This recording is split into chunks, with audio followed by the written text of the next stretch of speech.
Yo, yo, yo, yo, yo. You can hear me? Yep, Oh, I I hear hear you. you loud and clear, loud and clear. That's awesome. Wait, I got something to show you, Will. Oh, man. Uh-oh. Before we get started, wait, hold up. Before we get started, huh? Look at this. This is an old school shirt. Oh, Let me what's let you going on, know. Miggy? Oh, Wait. What does that say? What does that say? What does that say, Will? oh, wait. Oh, my gosh. Oh, wow. I had to let it know, Will. There Crazy. you go. Just for you.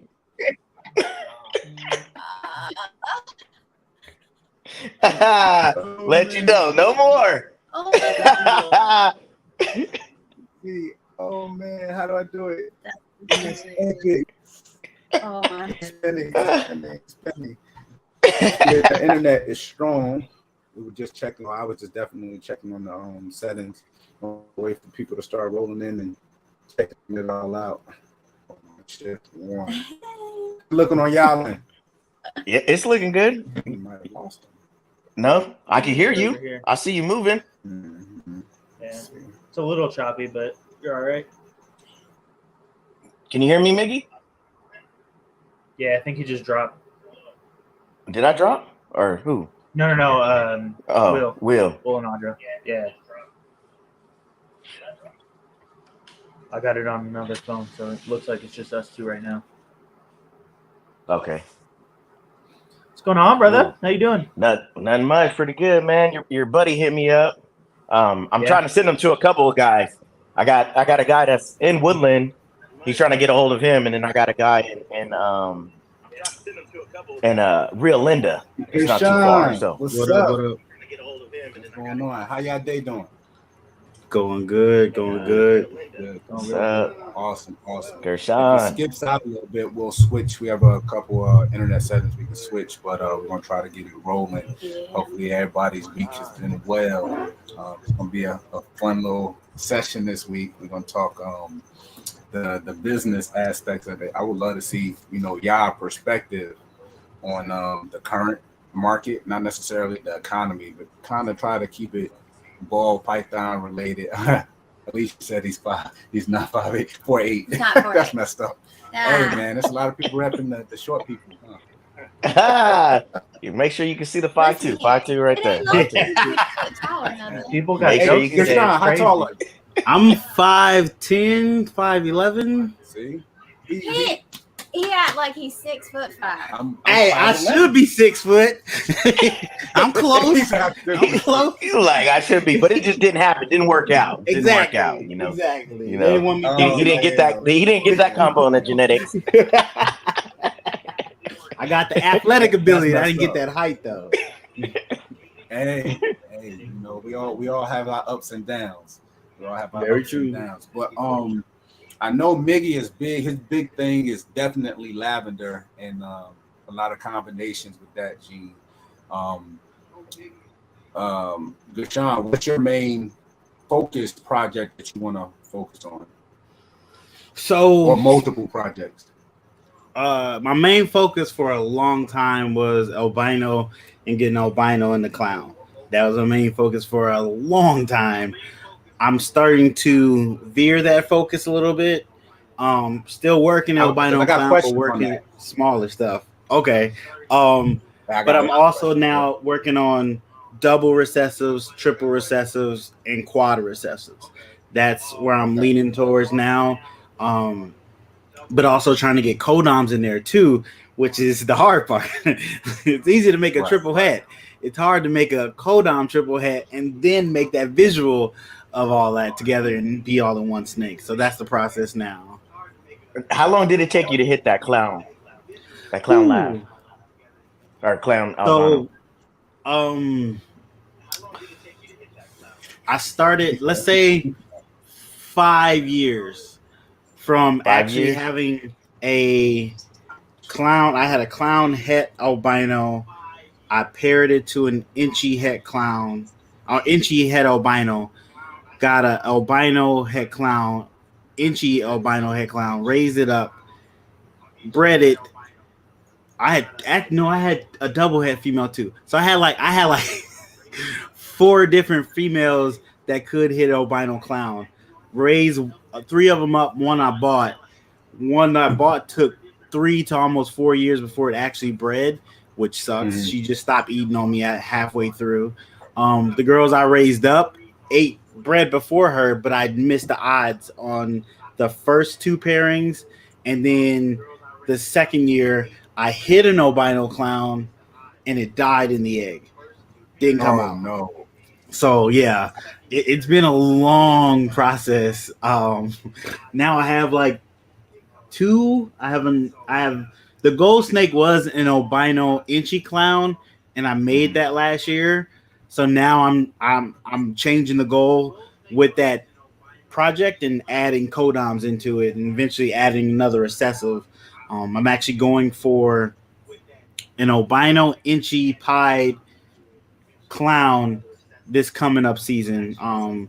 The female, the triple head I have, she's taking this year off to get more size for next year to give me a better pool of babies. And the male I produced this last season, he should be up to size next season. He's already almost 300 grams now, and he's a triple head, inchy triple head albino clown pie. Oh yeah, you definitely got some fireworks going with Darren, Yeah. is that how long it took you? During sickle. It took What me was that? 6 years to hit it. 6 years? 6 years to hit it. Yeah. Okay. But now I'm producing them. So, but it took 6 years. Okay. It's 7 years, 6 6 years to produce my first one, and 7 years to produce a clutch full of them. Okay. So I'm only a year away from hitting all albino clowns in one clutch. Gotcha. But once you hit that goal, okay, so now you hit it. Now it's next, okay. So are you gonna get rid of everything that was heterozygous for that, and then start moving your project up? So I'm waiting until I hit a female, because everything I've hit visual albino clown has been male. Everything. So I am waiting until I hit a female to start letting go my double head females. Well, I'm actually gonna wait till that girl, because KG said don't replace the new visual male for our new visual for the heads until that visual is up to breed. So I'm gonna wait till I actually produce a visual albino clown that's up to breed, and then let go of all my double head clown females. I only have 3, but one is a triple head, so she gonna stay for a good long time. So she not going nowhere anytime soon. Yeah. He's back. Let me know if our connection is glitchy, and we'll do what we need to do to. You're kind of glitchy a little bit. Yeah, It is. yeah, it is a little glitchy, and there's an echo, or like you can hear someone else's mic pick up the conversation and it's double talking. Gotcha. Fix that up right now. Yeah, I can hear Gershon talk over again in the background. It's all a part of that learning experience. This is all this technology. Sometimes it goes perfectly. Sometimes it don't. Now, have you thought about adding candy into your collection? So I'm in the concept of adding candy or toffee just to have a stronger line of albino in there, because I've been using just regular albino, and as we know, most of that has been so much inbred that gene is so like not as strong. So I'm getting like small eyes, birth defects in the babies here and there. So I want to add a different line of albino in there to see if it kind of reduces that chance of having those birth defects and stuff, and give me a stronger albino. It definitely will give me a different color, which I'm okay with, but I'm so on the point of focusing on expanding in other projects. The albino clown project is kind of, I'm reducing the numbers of the animals I have for that as I add different animals in that, if that makes sense. Because I just confused myself. But I do want to add Candy, and I'm looking at Rainbow too. So, and I know, but Rainbow isn't compatible. I don't think it's compatible with albino, but I know Candy We'll and see. Toffee is compatible. While we're on that, let me ask you a quick question because I'm gonna ask everybody the same thing. As far as business wise, I kind of know, but I guess we can ask on air. But as far as GP Snakes, where are you trying to go? Are you trying to stay as a reputable brand, household name, and kind of just do your projects as you see fit, or are you trying to take it to the next level, create some incredible animals that is going to also interest other people? What are your goals? So it's a little bit of both. Mhm. I want the recognition. We all kind of want to be known. I don't need to be famous, but Right. having my name out there is real good. It's people knowing me and be like, "Hey, I heard about you. I want to talk to you. I want to work with you. I want snakes from you." Something like that. I would like it to take care of itself. I want the business Mhm. to be able to take care of itself. So be able to feed my snakes, house my snakes, invest in them with their own money and not out of my pocket, but also have them be able to put money in my pocket to invest in other stuff. Like Right. I want to be able. I want to be Ozzy to an extent. I want to have my Mhm. snakes be able to give me the chance to invest in other things to make me have financial freedom to be able to move Right. around a lot easier, to provide a better life for my family. I'm trying to be an entrepreneur. That's why I do the YouTube to push my Mhm. brand and another way to try to have a source of income. I Which helps realize us definitely. Yeah, that exactly definitely. one source of income is not the best thing anymore. Like you have to have So, multiple sources. what's your tub like your breeder size tub capacity? Because after you tell us that, that question folds over into because we also in it as well.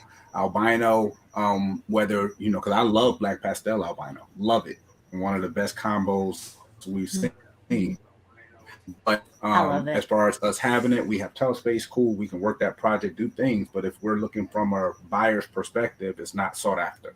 So albino, Yeah. period, in general, is not sought after. So at some point, tub space versus our projects and it being profitable versus it being a hobby, you have a lot of measuring factors on what projects you're going to pick and choose unless you just had an abundance of space. So figured I would Yeah. ask you that. So for the albino clown project, I think I'm trying to get it down to two males and five females. Okay. Um, and slowly rotate them in and out as I get better genetics into the albino clown project. Get more codoms or recessive in there, just to not. As of right now, they're one, two, three. They got about like 10 tubs for that Hmm. project alone. So I'm trying to Okay. reduce that number to be able to accommodate another project in there that can, like you said, albino is not as sought after in, I would say the breeder space. In the Right. pet space is still really big. People still Right. really they snap them up real fast. But as you get your albinos up in level and cost, that Right. interest in the pet level kind of slowly moves away. Right. Because Um, Darren kind of put me on notice and Miggy with what they're both working with that lavender. It's like once, lavender kind of really hit strong and then you got things like rainbow, and things just popping out like that and candy that the interest in albino, like I said, which we have has definitely plummeted. But, mhm. if it's something you want to work and, you got an entire rack that you like just got empty by all means. But if you ain't working on space like that, it's really Exactly. difficult Exactly. unless you go full time. I'm going to make what I like. The good and bad part about it is like you said, I mean, the albino clown is kind of cool. You get that double visual, that's really cool. But to make it, you got to hit your clown head albinos or your albinos head clowns, and along the way you end up with byproduct that, like you said, you still got a tub space feed Mhm. along the way until you hit, all double visuals and, with some codoms in it. And now you can kind of move along your byproducts and even then, it's like to what customers maybe. So it's difficult. Yeah, it's definitely something you have to pay attention to because when I was first trying to hit albino clown, albinos were still 300. Mhm. Clowns were still like 500-600. Right. And that price slowly dropped real quick. And I was just so overwhelmed and trying to hit that project, I didn't really pay attention to that. So that's Gotcha. something I had to pay attention to because I'm still learning the business side of this. Right. Like I'm not gonna say I'm super business savvy. I'm learning as I go, picking up tips from people as I go. So any tips, let me know. 100%, I'm open minded. We'll get into it as much as possible. We're not, the pros on that. We know a lot about business, but we're not definitely not the pros on that. Gotcha. Does this whole and then I ask you this one, and then we'll actually move over to Miggy as well. But does this whole kind of downward spiral of the the snake industry right now, is it scaring you, or are you pretty solid? It is because I have a lot of animals. Well, I won't say a lot. Well, compared to the last 2 years, I have a lot of animals still available at this time than compared to when I had clutches last year and the year before that, what was still available at this time. Right. So I realize that you have to make stuff that people do want, but you still have to try to work stuff that you are excited about doing, because then just becomes a job and not a passion. So Right. I'm trying to balance that, making stuff people do want and are willing to buy and willing to pay that kind of money for, but also making stuff that I'm excited about making and working with. So it's that balance you have to find.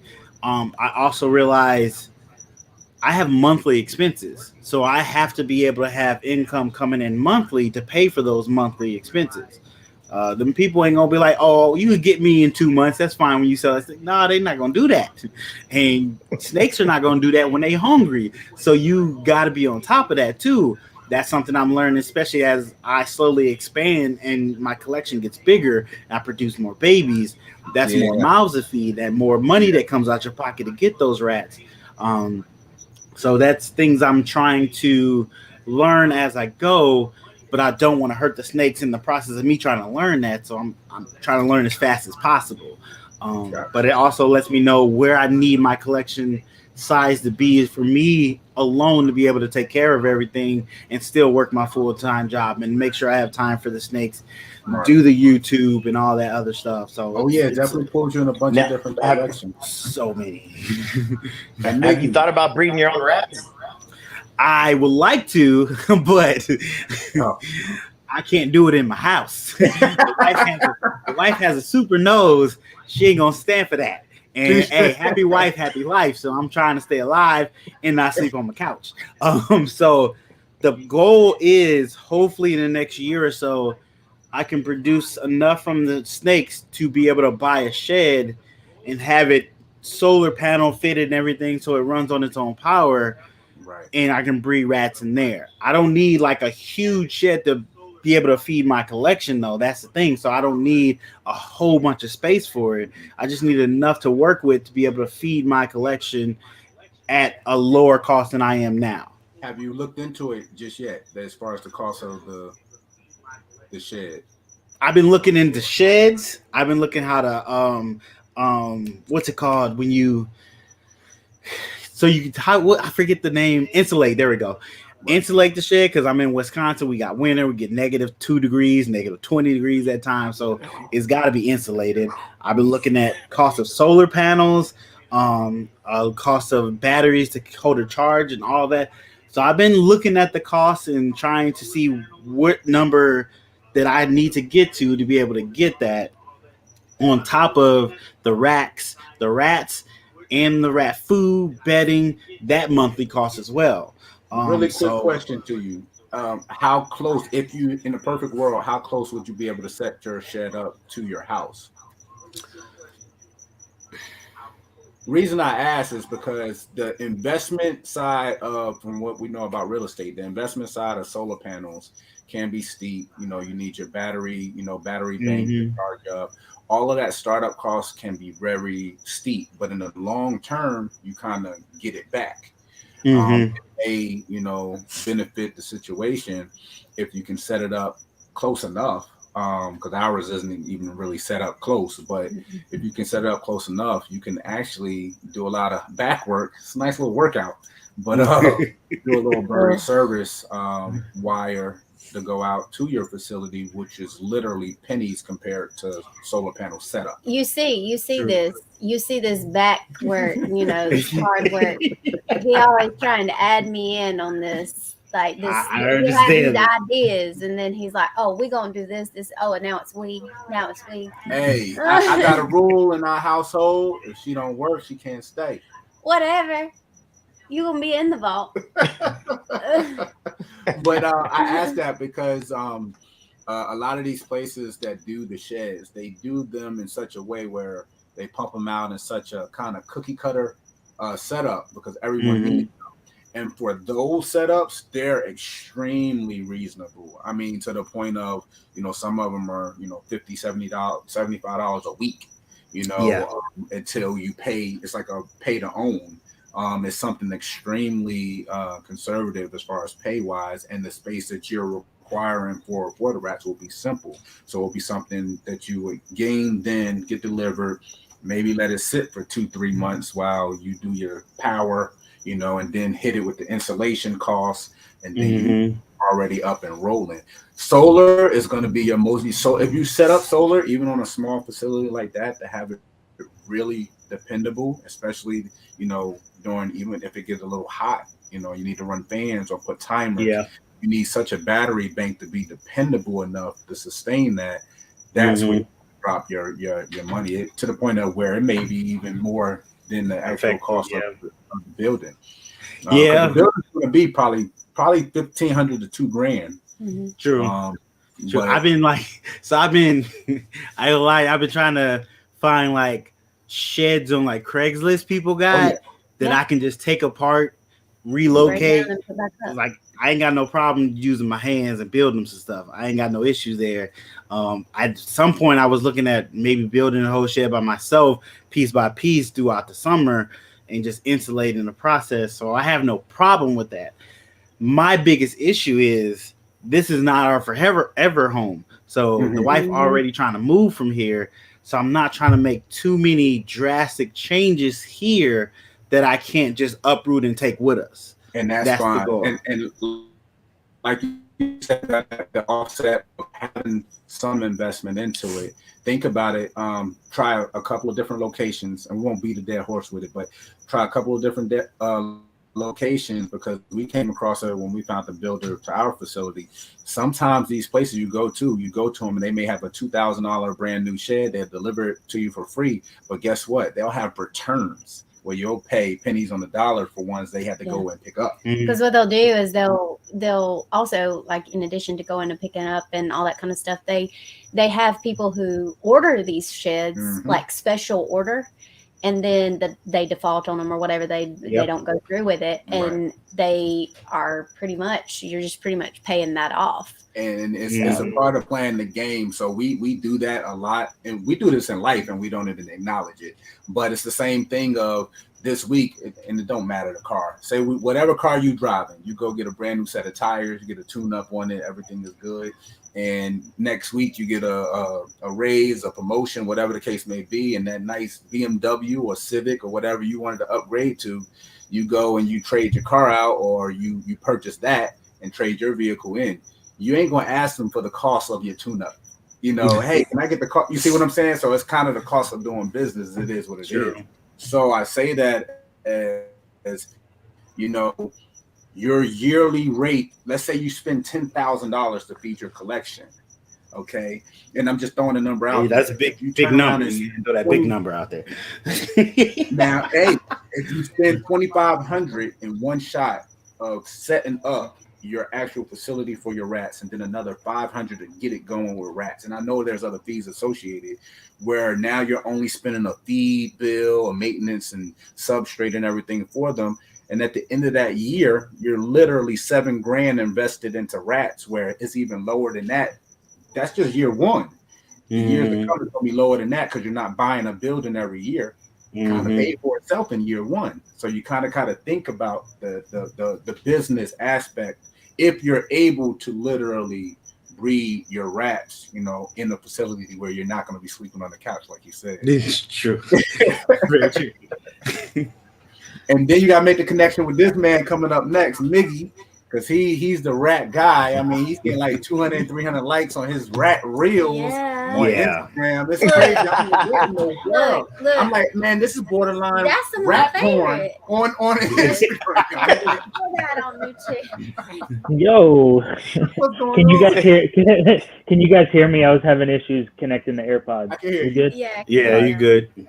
So tell us about your project. No, to Gashan's point, I just ran some quick numbers, and with 60 snakes in my collection, if I fed all smalls at what they cost here at the rat shop, it'd be $14,400 a year. Yeah. So Yep. Yeah. and we're in California. Yeah. So, I mean, prices may be a little. What does that steeper, break down per rat? At a small, I was being generous. The shop around here is like $6, but I just did 5 for rough numbers. Oof. So, Good. I mean, in terms of, you guys are talking about $2,000 sheds. I'm like, where do I got to drive to go find these? In California, we're out here like $6,000 sheds. Like, Right. right. But in terms of rodent production, I'm really trying to. I'm lucky enough to have the garage. So I'm looking to build out the garage, and right now I only have, with all the rats that you guys are seeing, there's only 30 females. Wow. So within the next month, there's 40 females growing up. So I'm like more than doubling production in the next month. So it'll be able to feed out my collection easily, and then there's more than enough demand to go around for people looking for rodents in the area. So how close are you and Darren, space wise? We're like an hour. Oh shoot! Without traffic. I think it's a new rat connection right there. Sounds like a connection. Yeah. That sounds like a partnership in the making. It's not bad. So I don't know if y'all know Wiz Constrictors. He's actually breeding rats, and he's about an hour away from me. He might be my new rat connect. As he's getting bigger and growing, but it's been hard to find a rat person because a lot of them quit throughout the pandemic. So there was a surge of bigger breeders looking for rat guys and taking from a smaller breeder guys our rat connects and just wiping them out, buying the rats weekly. Yeah. So it became scarce for rats out here for a good minute. I found another person.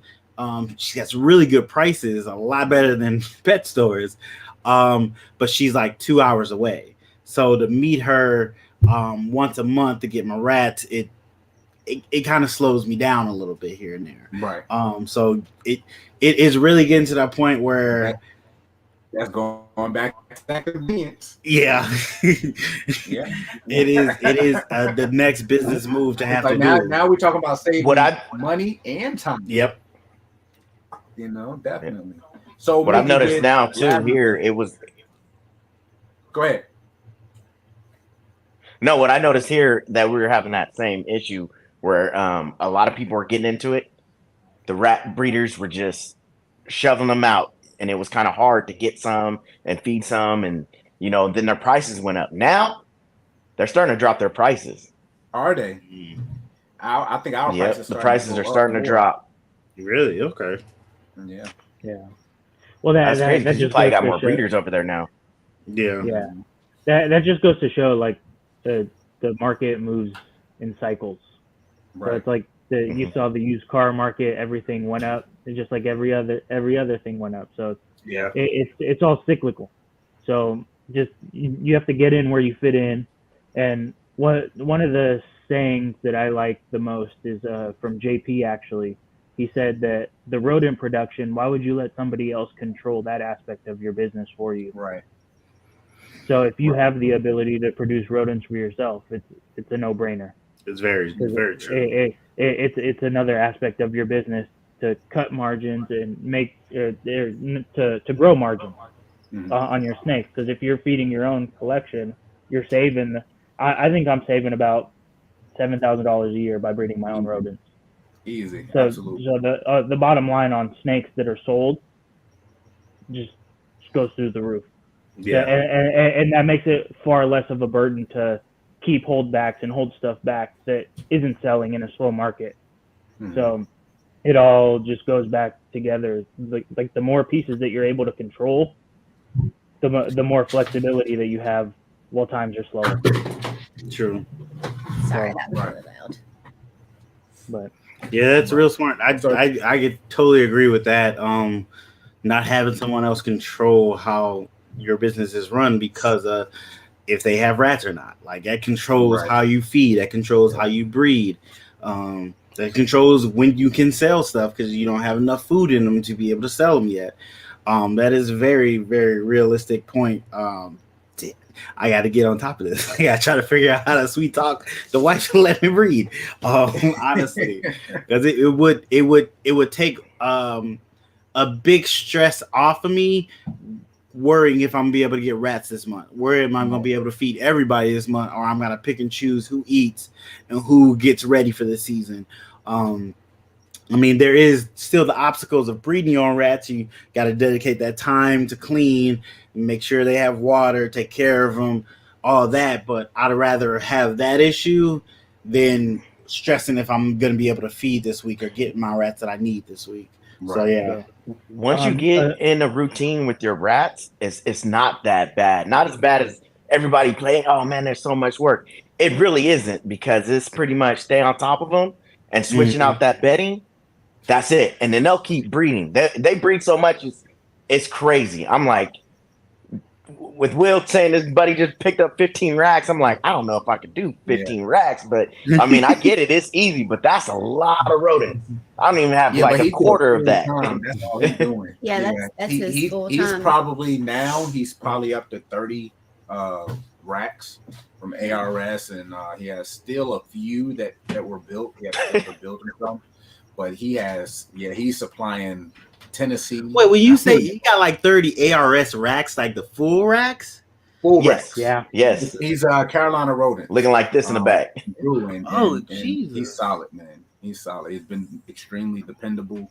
But I'm more so for us looking to not necessarily go into breeding our own rats, unless my man in the comments, Blackburn Exotics, he's big in the snake game. He's talking about getting back into the rats. I hope he does. I think he should.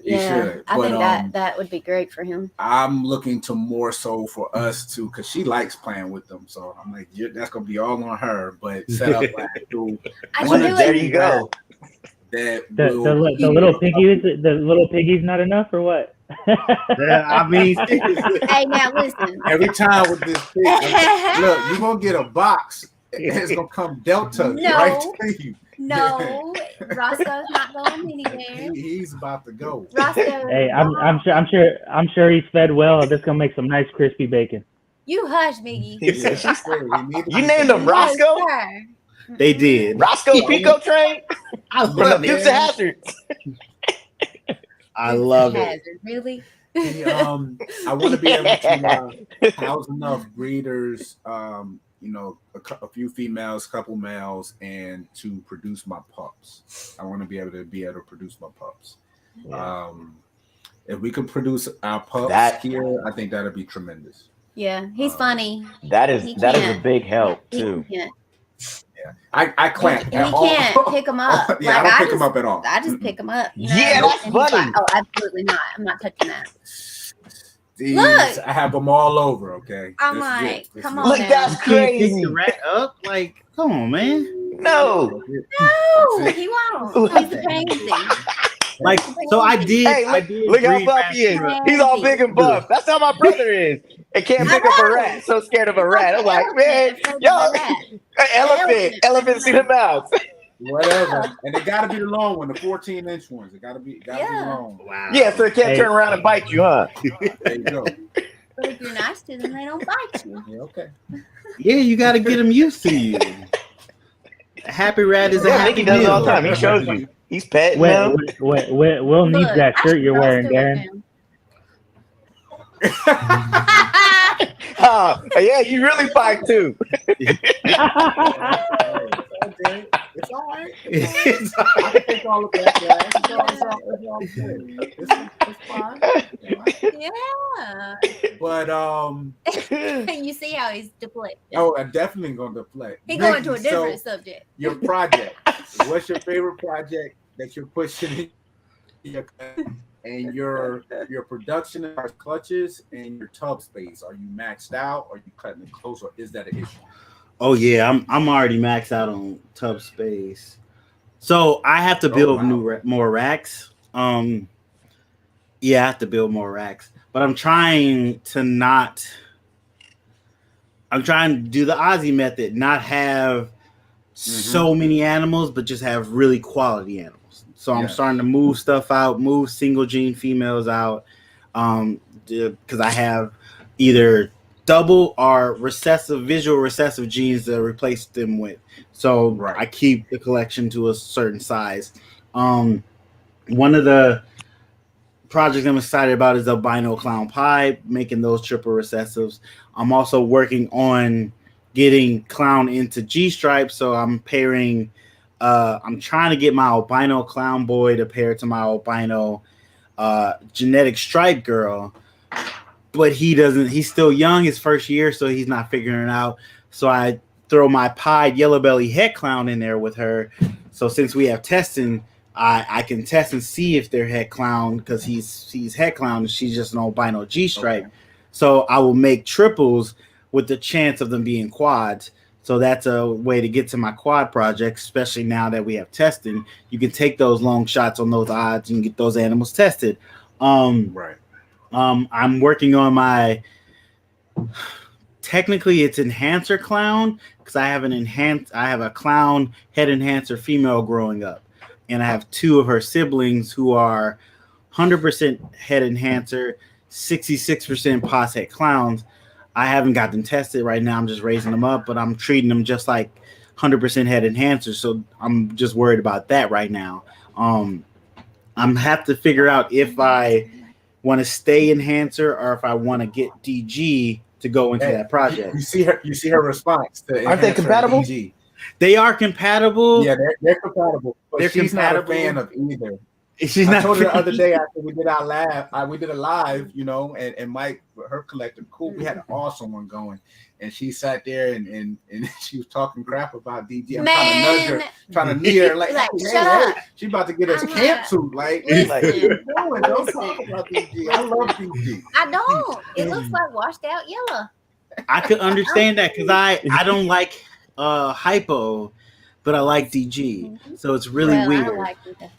I loved hypo and Inchy, and then I fell out of love with hypo, and I was like, I could just leave that over there and work other stuff.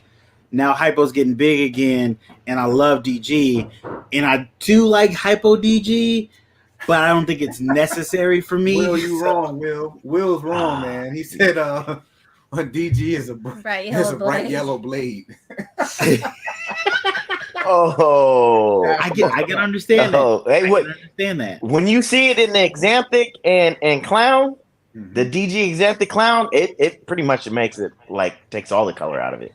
Exactly. It's really washed out, but I like it. I like it a lot. See, I don't like it. Now, Miggy, with yours, I like it.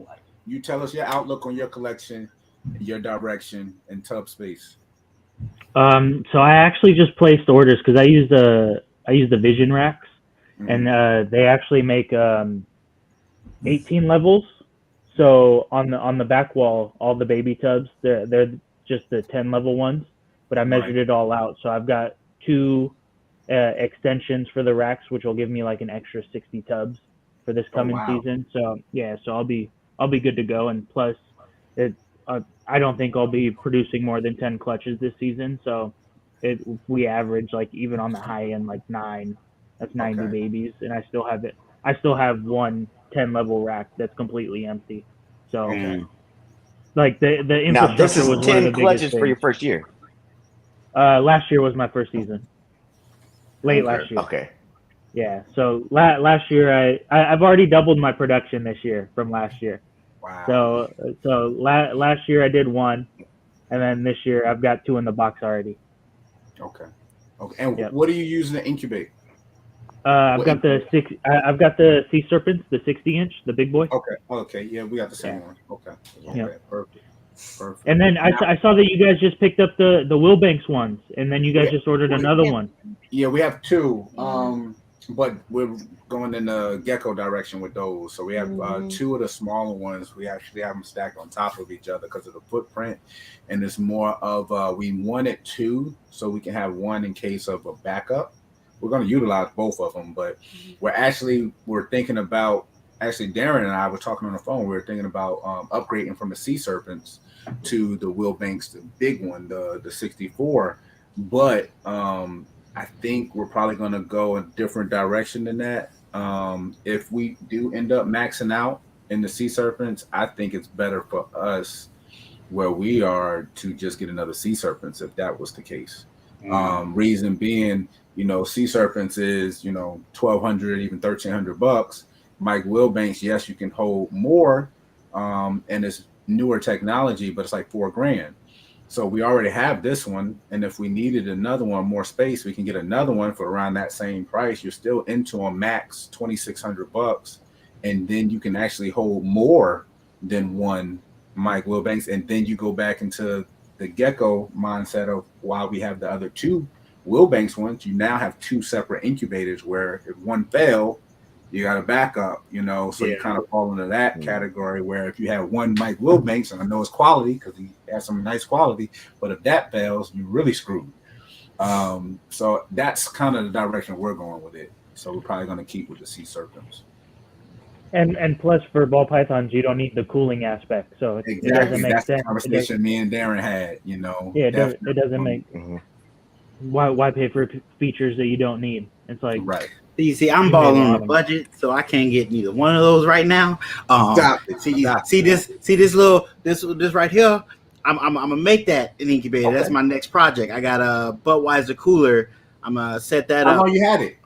I've had it for a year and a half. So let's just say I've been real lazy on that project because I have a little wine cooler that's been my incubator and that's been working. So I'm like, hey, until I max out on clutches, my clutches usually roll out to where I can keep 5 to 6 in that wine cooler by itself before the next clutch comes out and I need to move them out. So it's been okay for me. But this last season I had 13 clutches.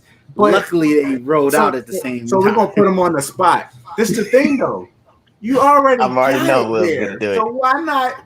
I just haven't had time to start putting stuff together in it. Get the heat tape. Don't let him fool you. Don't let him fool you. I'm a busy man. Don't. No.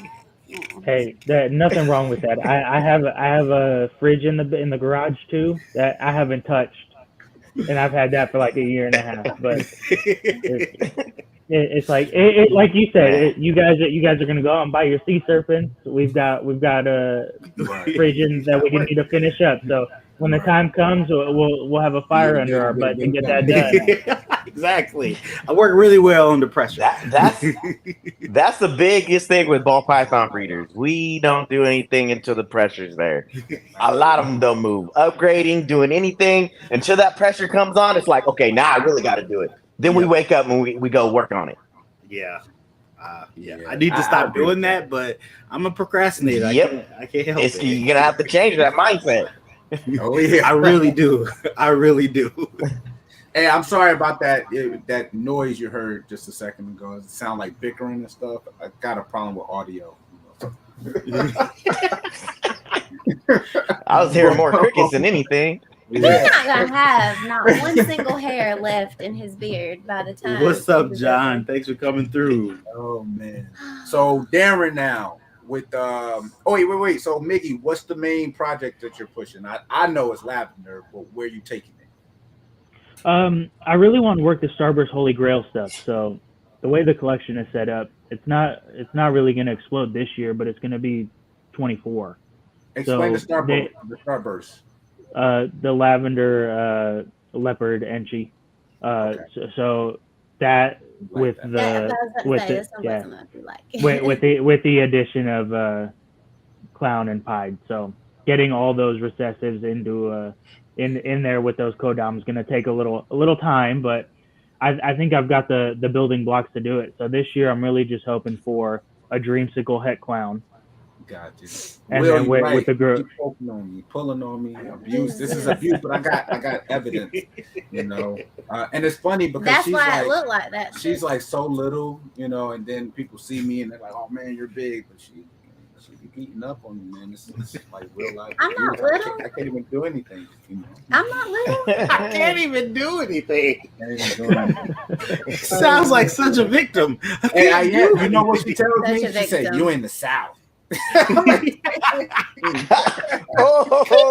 told me earlier today. He's like, stop hitting on me. He said, I'm gonna call the police. Yeah. I said, that's okay. Are you gonna go to jail? Yeah, you see, You gonna be the one.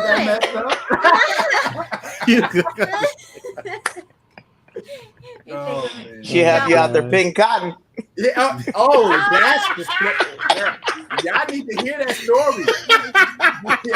Go ahead, let it out. It doesn't even get old. It don't ever get old. He tells it wrong. Let me just get it out. He I'll tell you abbreviated. No. Let's hear both sides of the story. Because he don't tell the correct story. Now, this is years ago. We're riding through North Carolina. She's from North Carolina, you know. The sticks of North Carolina. Yeah, she's from the sticks, and we're riding along, you know, crazy in love with each other. And I'm in the passenger seat. She's riding, and she looks over to me, and she says, see, he's already going wrong. She said, "You ever pick cotton?" He's already going wrong. Already. And I said, already telling a lie. You lying. Okay, so let me tell you how it went. Let me tell you the true story. Yeah, Blackburn, you know this one. So we were riding again. Yes, I do. I'm from the sticks. I'm from the country, clearly.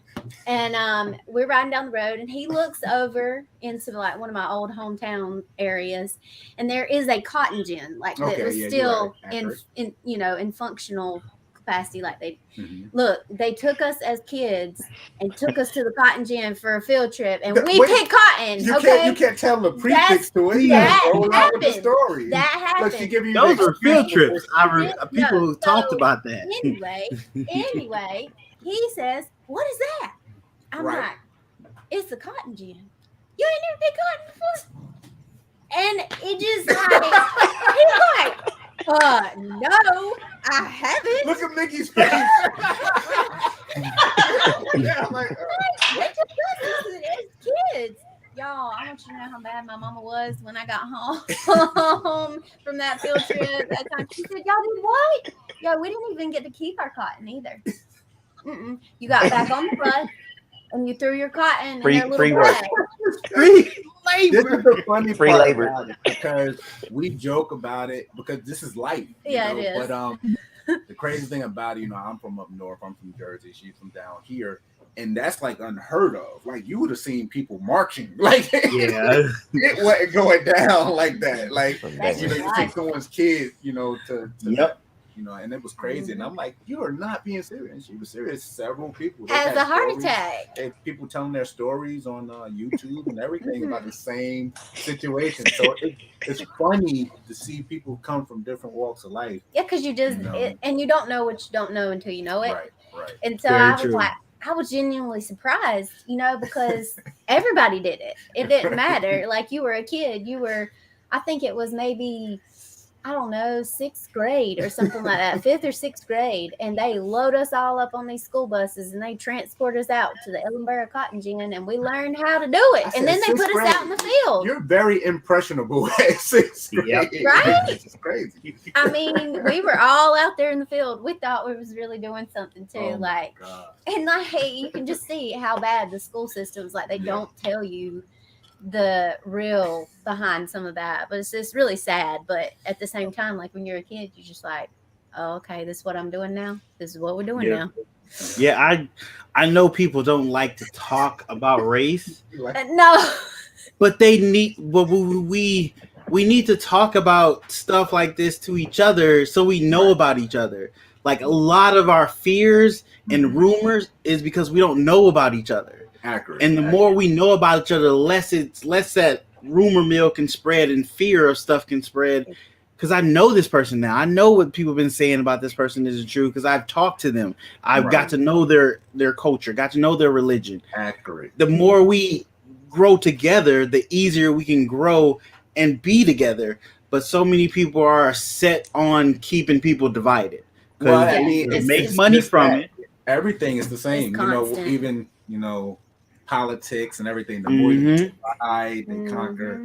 But that's a whole other thing. But we're in that's a complete whole nother agreement. thing. Yeah. Yes, Complete 100%. agreement. Dividing the people is the best strategy. They can come Very true. Easier to control people with fear than it is with love. Absolutely. what you don't know, you fear. Yes. So, Miggy, now with the Starburst project and your productions and what you're shooting for, obviously you have a goal in mind.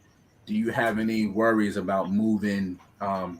And what I mean by byproduct, so when I say byproduct, it's like, hey, I'm shooting for a clown pie with some type of codon, and you hit, a clown that's het pie. It's something that you don't necessarily need, but it's still highly sought after by someone else in that project. So that's what I call byproduct in merchandise and business. So we're chasing something, but then you producing byproduct along the way.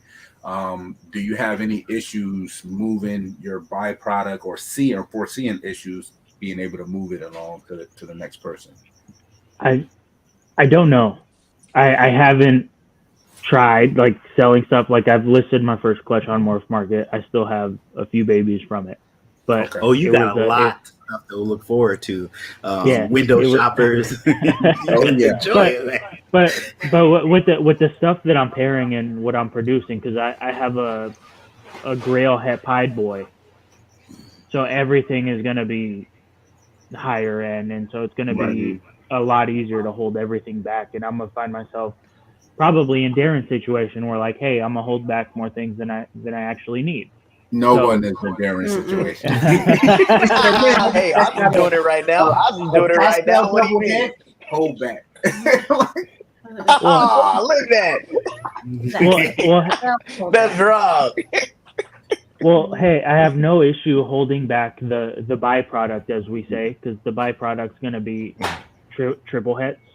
Right. Yeah. Because everything I'm pairing the Grail Boy to is pied. So everything, bottom line, is a triple het.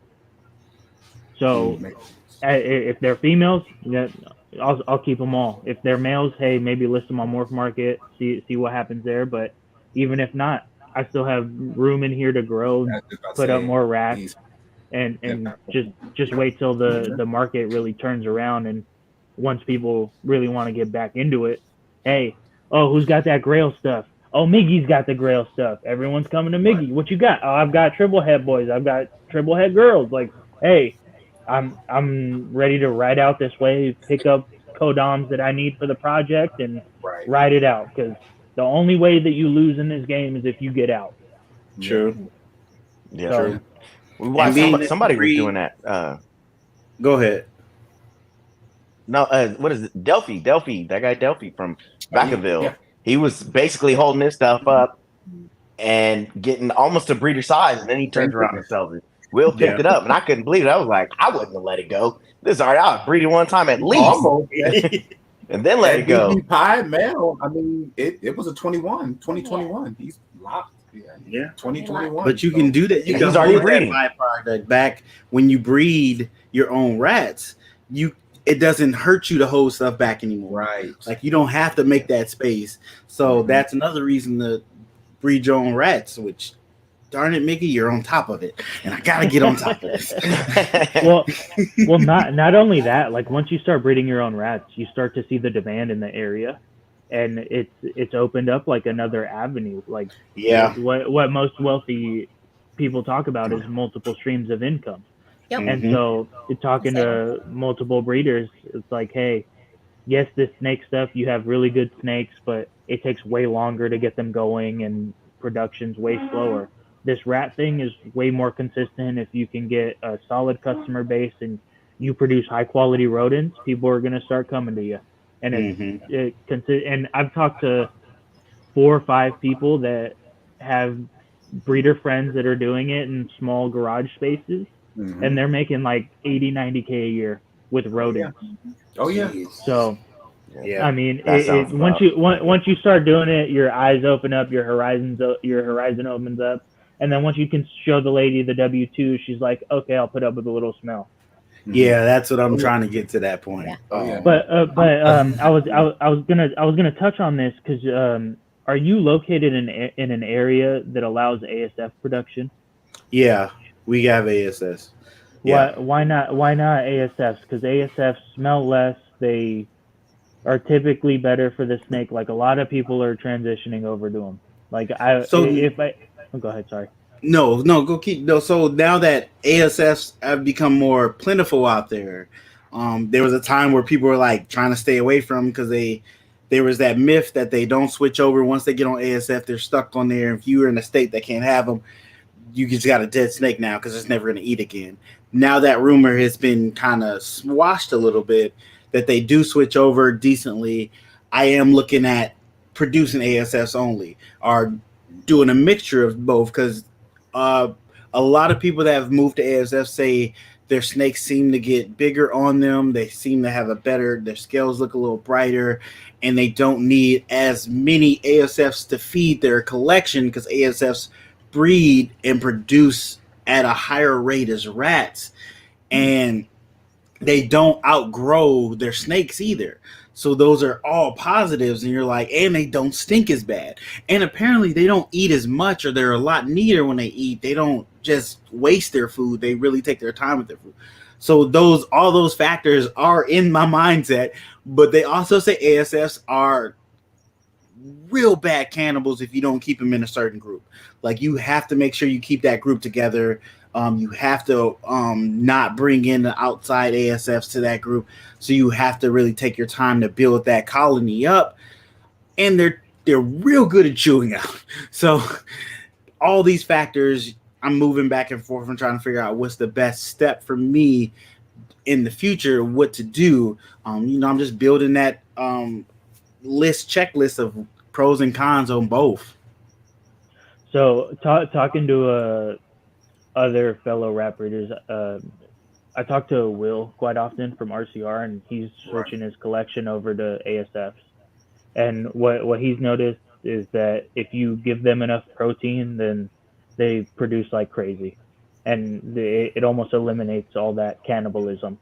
Because that's the biggest issue with them eating their babies. Oh, because it's not having enough protein. Gotcha. So once you get the food dialed in, you give them a hard-boiled egg like on cleaning day. The pros right there outweigh the cons, and especially if your lady doesn't approve of smells, like what I'm hearing is ASFs are 1/10 the smell, like the ammonia isn't as pungent, so it could be the answer to all your problems if you go that route. Okay. Yeah, rats definitely eat a lot of looking into food. this. They do. Now, Darren, on the hot seat. What's your project that you're running with? I know you got a little of everything, and everything is legitimately a holdback. So tell us your direction. Okay. So right now, I'm kind of just running with the stranger, adding the stranger into a lot of my clown stuff, and then breed my cryptic male. And breed my cryptic male into some of the pied stuff too. Even though you don't like cryptic, it's all right though. It's compatible with clown, so we're good. We're good. I'm all about the Elelix, the albino candies, the yellow bellies, asphalt, gravel, Spectre. Yes, hey, they work together. We good. Okay. We're good. But yeah, I'm running with the stranger right now to codom to pretty much most of my clown stuff. and you're nowhere near being maxed out tub space, right? Oh yeah. These are all full. They full. Okay, Every last one of these have a snake in them. So They're full. Those, yep. The people want to see your shirt, Darren. Can you stand up real quick? yeah, Oh. he got to get on the And step 5'2" stool. with the ruler. I mean, I could bring the camera down, but there you go. 5'2". This is just for Will. Just for Will. Let him know. Let everybody know. I stayed throwing jabs at him Gang, on gang. lives. Yes, gang, gang. 5'2", gang, gang. Oh man. Kenny's doing you dirty, bro. What he said. He was standing up. What's gonna be your What'd you say? I think you're on the He step. was standing You're up. on the Yeah. step still, aren't you? That's messed you up. gotta That's step all right. still. Hey, everybody want to be known for something, right? Now they're Hey. gonna remember me. Hey, That's right. Muzzy Miggy's Bones known was for real albino. I mean, popular.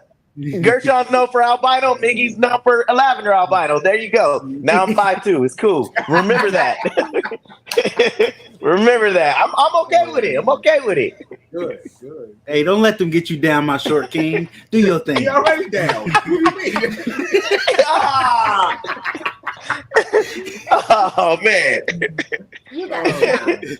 No, man, it's not but love. But so now that you're kind of maxed out, you have everything filled in, your grow outs, what's going to be your procedure to moving your single gene or a single codon or less, your next stage up? Where's your next step going to be? So my next stage up is some of those that I've already hit the visuals with. Those males that are hets, those are the ones that are going to go. Those are the ones I plan on moving, especially when I've already made a visual from them, one or two, they got to move. Okay. And also some of the recessives that I've had, that's just single gene recessives that have already made with a codon. And if I made it into a male or female, those ones got to go. Remember, he said that. Keep Now we got moving. evidence. Yeah, with that being said, I was just gonna ask how many you think are going up on Morph Market. With that being said, Woo! Quite a bit. Quite a bit. Quite a bit. I've already hit quite a He few. said about 5. He said that wasn't put one. No. Quite a bit. Quite a bit. It's flooded right now on the market. I got a question for everybody because my Morph Market, I've been using the free version of Morph Market for the longest time because most of my stuff sells on YouTube or Instagram before I really needed to put it on Morph Market. This year, that's not the same case. So when did you guys start paying for your Morph Market to be able to post more snakes and hire expensive snakes? Our concept is a little off because we came from the gecko side. Okay. From day one, we've been paying pretty much for our big Morph Market. I think thing. wasn't there like a we did steps. Yeah, there was like there's steps, like one step pro and this. Yeah. So we've been paying from day one. Yeah. We attack it. I was going to touch on that a little bit at the end, but I'll mention some of it now. This is our opinion. This is just some of the stuff that we do. We are not know-it-alls. We are students of the game, so we're absorbing all this information. But on the business side, we have a standalone website. It's where we push most of our like crested geckos. We'll have the same thing for ball pythons as well. We utilize Morph Market and love Morph Market, but it's more so for us a marketing tool for advertisement. I don't, when I say I, it's we don't really care whether we get one single sale through Morph Market as much as we want our brand push on Morph Market. Gotcha. We want to be looking for whatever snake or whatever gecko you may be looking for and come across flawless, like, oh wow, I never even knew they existed, but now I know. That's what we are looking for, and we look at the same thing for shows. We take it very seriously with like we eat, breathe, bleed our brand. Right. So when we put pictures up on Morph Market, they are just exactly how we would do them on any type of professional website or anything like that. It's every picture is, it's flawless when you look at it. You know what I'm saying? We got our watermark on there. It's all encompassing our brand. So anytime we're anywhere, that's what we try to embody. Right. So setting up booths, the same thing. Mhm. So all that being said, even when we do shows, we go to a show, we budget everything out to a certain extent where we're looking at every single show as a tax write-off, as an expense. We're not looking to make any We money. budgeted into our Um, marketing Right. aspect of it. So Mhm. that what ends up happening is, if you make sales, that's great, but you're there prepared not to. I want us to be able to go there wherever we're going and have a blast, meet and greet people. It's kind of our business plan to do so. So a little touch on our business plan, the way we want to structure things is, and it's probably not going to be the traditional way of doing things. And there's nothing wrong with working any other projects. It's just what we see at the shows. We want to get out and show what we're working with, show the projects we're working with, the Mhm. projects that interest us. So we don't typically work, a Bell project or, trying to chase the creation of a pet quality snake. If we make it as a byproduct, that's fine. But that's not a project that we're chasing. So we're not looking to fill our table or our booth to necessarily move, snakes, whatever the price range is, but pet Mhm. quality snakes. Um, So, just I hate to interrupt you, but before these questions get lost, is there a way to connect the animals from website to Morph Market? Not that I know of. no. We just put our website in like our profile or bio or whatever. And then we're not sure if it's been answered, but Snakes and Geckos, two separate LLCs. Yes. Yes, they are. They are two separate LLCs, but on Morph Market, we're together. So Right. It's one Morph it's Market, one but Morph it's two Market. different Gotcha. companies. So what ends up happening is, you're doing the shows, and we're looking at the big picture. It's almost, comparatively, it's like the Ozzy plan and the Canova, the Justin plan. They're in our eyes two of the big names, the big heads, the pushers in the industry. We're actually a part of Ozzy's Patreon as well. So if we're going to get the information and study this information and be a student of the game, you literally got to execute at some point. So this is us executing. If you notice, Canova wants to go and do the NARBC Tinley shows, but not necessarily do the shows. He wants to go and showcase some of the projects that he's working on. I think that's brilliant, because if you pay attention to our lives, I made a joke our last live that when we all went to school, and you got in trouble or something happened, your parents don't find out till they get home. There were no cell phones. So we're in a time where you can't reverse time. You can't go back. You can't get rid of the internet. So we're going to continue to move forward. Thus, meaning, is shows going to be obsolete? No, I don't think shows are going to be obsolete. I think shows are going to be fundamental stepping stone for kids to get introduced to reptiles, for you to meet and greet people that see you on social media, and they could put a face now to that person, express their story to you and their experiences of what you've done for them through your content, your videos, and get them more in love with the hobby than what they already were. I don't think outside of breeders that is going to be the platform for you to go and purchase $10,000 and $15,000 snakes. That's just my opinion. I think, just from even talking with Bob, a lot of his stuff that hatch out, and I know that's Bob. He's up on that level as well. But a lot of that stuff that come out the egg, that's going to be for sales before it gets to a show. Yeah. Or at a show, it's going to be purchased by. I've seen it happen myself with Garrett DeMeyer. Met him, good guy. He go to these shows, he vends, and he's one of those guys that go buy from another vendor. You're going to go buy $20,000. That's breeder to breeder. That's what's happening. Yeah. So you're But going to move some snakes there. and but the that's not show the show policy. in and of itself, like from my vision, from my opinion, the show is about networking. Mhm. At the base of it all, yes, it's about moving money and moving whatever, but it's about networking. And I think that's going to come more to light as we move forward, due to the fact that the internet is so plentiful. Like it's a huge market, the internet is. I mean, we talked about it before. They're like, now our world is topped 8 billion people on the planet. When you talk about a show, that's that environment right there in that one limited area. Right. When you're talking about the internet, it's huge.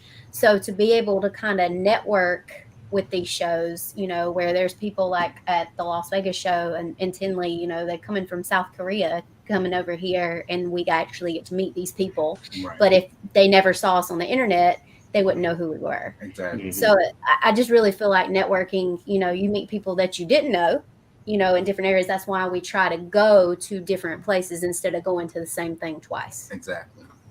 So you get your name out there a lot more. You get the publicity of being out there. But going back to what you're saying, it's just the cost of doing business. So whatever that yearly rate is for Morph Market, it's one of them things where you pay it, and if it wasn't useful, it's still a write-off, and you're done with that platform, and you move on to something else. Thank God, you know, thank goodness it was definitely beneficial, and we continue to utilize it. But we do that on all accords. Even down to our website. You pay a fee for that, you know, and you pretty much utilize that. We love it. Audra's actually built the site where we can, you know, tap in on the back end. We can see orders coming in even when we're at shows. We can fill orders. We love it. But that being said, the main reason a lot of people are getting away from websites. In our belief, we think it needs to be the other way around. And the only reason is not even saying that you have to utilize it all the time. It's just the what ifs. You want to mitigate your risk. That's the name of the game. So tomorrow, you know, for instance, you know, Gashan, you're the biggest right now on YouTube on our platform right now. But tomorrow, they shut your YouTube down. Yeah. Just cause. I mean, what's another avenue? Okay, yes, you have Morph Market. Okay, what happens if John from Morph Market decides he wants $1 million, $1 billion, whatever, and somebody pays him and that person puts him on pause and shuts down Morph Market for everyone? Now everyone is scrambling. So mitigating, it's a part of mitigating risks. It's not saying that these things will happen. It's just trying to limit and get the most exposure while having the most access to the things that's within your control. It's like you see on there, you see Limey has entered the chat. So Limey is like he's an old timer, like we old love school, awesome guy. Like if he's not got it, there's something not right, you know. And so, but if it hadn't been for the show, we wouldn't have met him. Yeah, you know? and that's a genuine relationship with Limey too, because man, Will's been licked actually up his side of his face. He literally licked my face. Yeah, Oh, that's the underlying story. I was like, what? There's a story. I wasn't even gonna just say it like that. You could have led up to the story. You just say the man licked my face. There was no lead up to that. Yeah, no. This story I'm starting to learn. Will exclude details like from a gecko. stories. Yeah. No. Yo. But that's the way you gotta kind of, that's the viewpoint of what we're looking at everything. You loved it.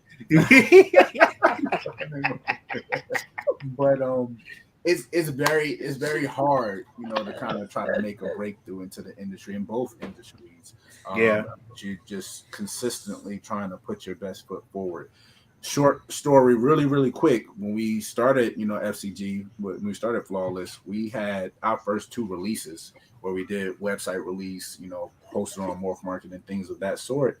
There was crickets. Like, we didn't get any inquiries, nothing. You know, we did all this work leading up to that.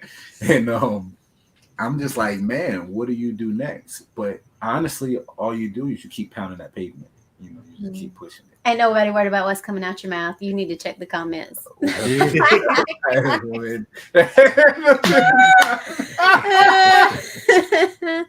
You guys are crazy. Look. Put the next one up. Put the next one up. Oh my. That one. There you go. My God. Oh wow. I know. Made a quick real month. We're gonna market it. You have to cancel Limey little blue pills. I mean, I met you guys at the show. That's what I didn't know anything about you guys until that show. That's when I met you, got to talking to you. Exactly. So I totally agree. Going to shows is mostly about networking, meeting people, letting people know about you, getting your brand out to you. It's not necessarily about sales per se. Sales are like the extra on the cake. Like you're going there to network, get your name out there. That's the point of the trip. If you make a sale or you buy something, that's extra stuff. You want to get your name out, which I'm trying to do more of. I go to Tinley every time. I want to go to other shows, so I'm trying to save up to be able to go to other shows outside of Tinley, Texas, different states. That's what because I've not been there. I want to be in that environment. Show my face in those environments, show my brand in those environments, increase my reach out there. The internet is a great way to get your reach out, but sometimes you got to be face to face to people too. People actually want to know who you are as a person behind that screen. So it's important to get out there to do that. So I'm trying to do that more this year and next year. Trying to plan ahead. I'm procrastinating, so it's hard to plan ahead. So I'm working on that process. Oh yeah, definitely. That's where we met Miggy in person too. And it's like I told that story before, man. We met in person. It was like we always knew each other. That's how easy communication was. It's crazy. The only thing is for me is shaking hands, kissing babies. That's it. Shaking hands, kissing babies. No, that's true. That's how it has to be. Until like Limey, he's in the chat, but it's the same concept. He's a dinosaur. When you hear Ozzy talking about, he's a Limey, dinosaur. He's a dinosaur. He's been around. Limey, don't let him talk about you. He like has no choice. He knows he's a dinosaur. He might be a lick. Yeah. Don doesn't need to come down our way. Like you can come and. As Will said earlier, licks for discount. No. I'm gonna put that bow tie back. So that's the same Limey that Ozzy talks about? Yes. In all his lives? The same Limey. That's the same Limey. That's the same Limey that Brian Barczyk talks about. There is but one. Same Limey. Yeah, everyone knows him. You know, Justin knows him. Everybody knows him. He is asking for a licking. It's really cool that you know him. Now he's really seen this really evolve from when it was barely in the internet. I'm sure he's been in it probably 30, 40 years. Put some age on him. You know, but yeah, he's been in a while, quite some time. Yeah, definitely only one of him. That's all the world can handle. Oh, absolutely. So you said this year and next year, Deshaun, you're going to plan on getting out to more shows, at least attend. And from the marketing aspect of it, how is your branding? You know, and it sounds cliche, but are you doing like your logo on shirts? Are you passing out any cards? There are certain things that we're going to be doing differently as well. We're trying to get more technical. We're always going to have business cards, but we're even seeing the little thing now was brought up by one of our Patreon members. Yeah, our Patreon members. NFC thing where, you know, you have one card and somebody, hey, you got a business card? Yeah. Hey, where your phone? You touch their phone and they get all your information. Yeah, they're on the phone. So it's really cool. Yeah, Gecko people. Yeah, I was looking. So Reggie has something like that. It's like a POG thing on the back of his phone that he could just have you. So you always have it with you because we always got our phones. Popple, POPL, I think is what it's called. So I definitely need to get on top of that. I don't have business cards. I use a website that does printed shirts. I'm about to switch them to Sticker Mule. Sticker Mule has better stickers, better shirts, and better quality. So I'm gonna try to use them. Besides different ones. Okay. Stickers. Yeah. Sticker Mule is so good. Yeah, Sticker Mule has been one. Rockin' Month has actually been probably the best quality, but they're fairly expensive. And then Sticky Brand. Sticky Brand is one of those that I've used a bit too. Okay. Besides Instagram, TikTok, Facebook, you know, I'm posting on all those. I was looking into hats at one point. I might get back into that, but I definitely need to get business cards. I'm not very good at promoting myself. Like I like about 3 years ago, I realized there wasn't a lot of people pushing other people, like promoting other people or trying to get other people into the YouTube space with the reptiles. So that was my focus, is to be the guy that does that. And I got really good at doing that, getting people to start YouTube channels, getting people to do podcasts.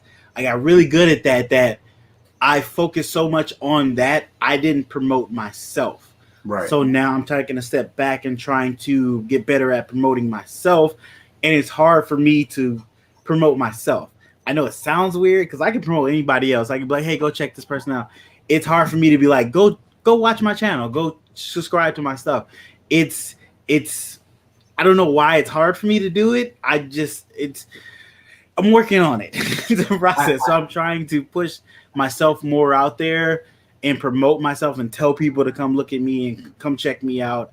We had a similar issue to that. Actually, Darren and I, we've had that conversation, but actually Audra and I, we've had this conversation several times. You don't mind me asking how many kids you have? I got 2 kids. Okay. So this is extremely personal, but at the end of the day, what ends up happening is, you're working, a career. Not saying that you're trying to give it up, but the thing at the end of the day, you want things at home to be a lot easier and convenient. Mm-hmm. And the reason I could we could relate is because we have children as well. Bottom line, you're already on camera. You're doing the hardest part. This is the part of me and Darren always talking about. You're doing the hardest part. So you're doing yourself a disservice. You have to look at it from this perspective. There's no other way to look at it. That the more that you don't self-promote, like just shamelessly plug yourself everywhere you can absolutely plug yourself, you're just telling your kids as well as yourself that you're not good enough. So, I mean, that's the bottom line. It's a confidence thing. Yeah, it's a confidence thing. I thing. had these problems. Like, these are problems that we talked about. We've constantly talked about. He does not have any confidence issues. Never have, and I don't think he ever will. And I want to punch him in his big head sometimes about it. But that being said, when you've had confidence issues and when you have been insecure about putting yourself out there and being, the center of attention, it makes you really uncomfortable to begin with. And it's like, oh, should I be doing this? Is this okay for me to do? And it is. You've got to do it, because if not you, then who? Who's going to actually put you up, And so. then even take it one step further, which is what she and I always talk about. At the end of the day, this is something that we don't have. None of us, I don't believe, have to kind of reflect on. How many of us that's up here right now can punch in on YouTube and look up our parents or grandparents who are no longer here that we love dearly and just want to watch them talk? And you see what I'm saying? So that's true. At the end of the day, this is what we're creating right now. Where 50 years from now, generations down the road, we got, our lineage, our kids, and everyone watching us, and we're no longer here, but we're leaving this imprint. I think that kind of pushed it her. Did. Like really, like bump everyone. Well, my hair ain't done. It's okay. Because I know my kids will be able to see me when I'm long gone, and that really. And I know Limey said, "Don't get sappy," but it is sappy because for me, for my personal life, I don't have any blood relatives aside from one on the planet, and my mom never liked to take pictures. She just wasn't. She was a beautiful woman. It wasn't like she wasn't big. She was perfect size. I mean, she was beautiful, but she just never liked to be in front of the camera. And now I have very few pictures of her. I don't have any videos of her. And so it's just like, I need my kids to have that. Right. I need them to have that because, that's a big. There's just some things to think about. That was the driving force for me to stop being so self-confident or self-conscious. Now we just got to get Darren's partner to get on camera. I know. We're gonna make that happen. We'll make that happen. Yeah, she said she's not gonna do it. Watch. She said she's not. Showing off snakes. Let's see. Yeah, for a good video. We'll get it. I know she's watching too. We'll all go out, have a nice dinner, plan everything. That's all it's gonna take. It's just we all go out. She was having a blast when we were out there with Justin. She's meant for the camera, bro. She's meant for it. Get her out there. Look, Limey said he'd adopt. Oh my gosh. Yeah. Oh no. Limey, no. Dang, hey. He like that dark chocolate. Yeah, Yeah, he did. He said, I always wanted me a Mandingo. Darren. Oh man. Whoa. Hey, just say. Oh man. You straight man. Oh gosh. Oh my god. Come I here. can't be in your son-in-law's face. Oh man. This has Look. been great. Oh, there she is. Yeah, she you. heard everything. 5 seconds, Let's like- go. Yes. Tell her she was watching. Good. Pull up a chair. Audra said she loves your hair. Yes. You hear that? Audra says she loves your hair. As long as Is that you've been delay? doing it, Thank you. You're welcome. as long as you've been doing it, Deshaun, your wife has no interest in Nah. in it? No. Okay. She like that's your thing. That's your thing. She so she still pushes like sales for me. She'll contact people or like she'll know people talking about snakes. She'll be like, "Oh, my husband got snakes. You should look at his snakes. Go check out his snakes." She's the one that's always telling me you need to wear your shirts outside. Whenever you go Absolutely. outside, wear your shirts. Put your stickers on stuff. So Yes. like she's the background support. So She supports in a different way.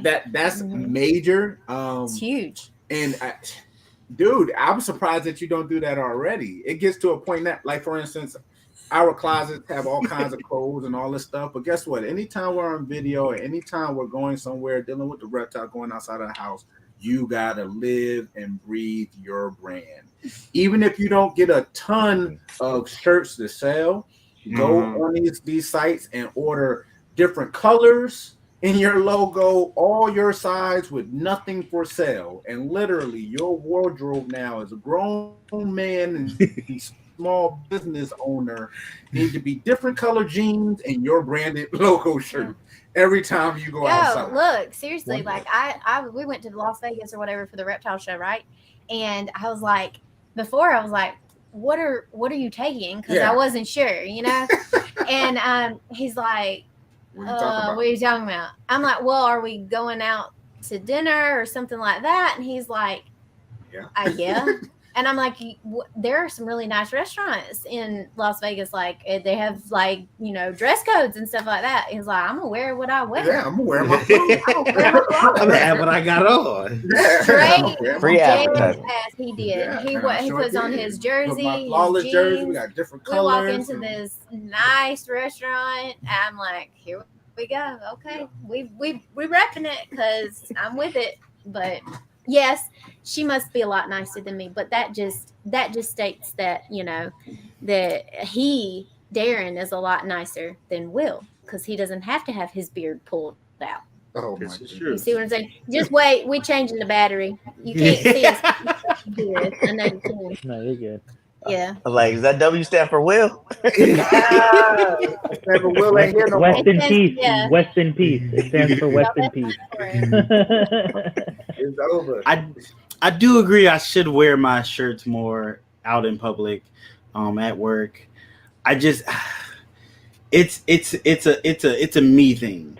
It's a me pushing my stuff out there, which feels weird to me at times, and I do need to get over that. I 100% need to get over that.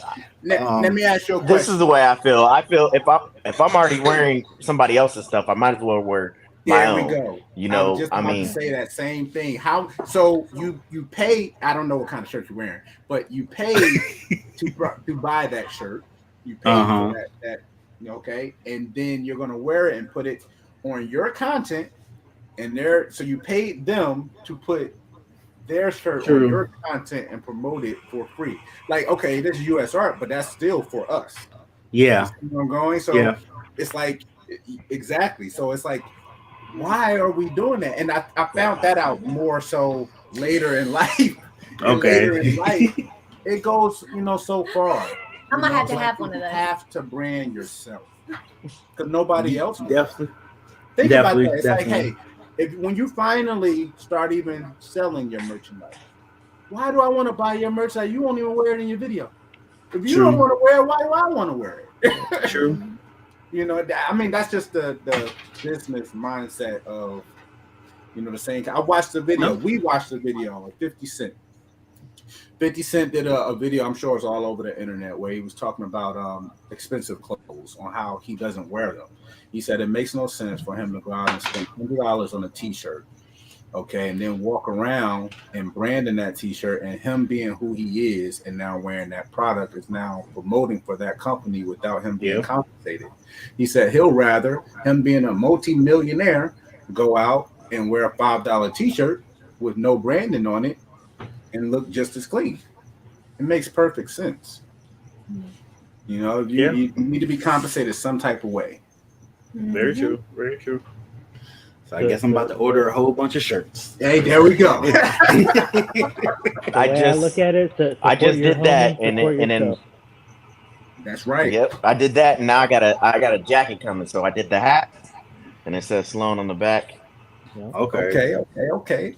And then we did the sweatshirts. Yeah. So then next, when I jacket. Oh yeah, I got some. I got some coming. That I just got to ship them out. They were together. Got to ship them out to you. Oh, you got beanies too? Let's go. It's been cold. Short sleeve or full sleeve? Oh, you cold. You want to grab the sweatshirt and shirts? He said it's gonna be full sleeve. Nah, you know what? They're quarter sleeve. That's what 3/4 sleeves. 3/4 sleeves. Baseball tees. That's cool. Yeah. Reggie, man, he got gear, sweats, everything. Reggie he got the whole jumpsuit. Yep, he was at the jumpsuit, the tie-dye suit. Boom. Hey, he stands out. But next you need a velour. Cool, you gotta be cool, but again, it's because you're branding yourself. It's your own business. She'll tell you, like, I wear hot pink. I don't care. Like, if y'all, he wear like 4 different shades of pink at one time because he can't see that they're 4 different shades of pink. He come out one time, red is our color. Y'all know we have red. It's because he loves red. Sweatshirt. He come out the house, red pants, red shoes, red shirt, red hat, and every single one of them was a different flavor of red. I'm like, babe, that don't match. He's like, I don't care. They're all red. I'm like, no. That's what I'm talking about. Sloan. Yeah, I like that. I like that a lot. That was good. And then we did the shirts. That was a sweatshirt. Oh, I like that one. Oh, okay. Yeah, you like got a baseball to. Style. Will won't be able to get his muscles through those sleeves, bro. Hey, I got that. That's his package right there. We gotta see. You gotta see him put it on. It's gonna be a crop top on Will because he's so big. He's on a crop top. Hey.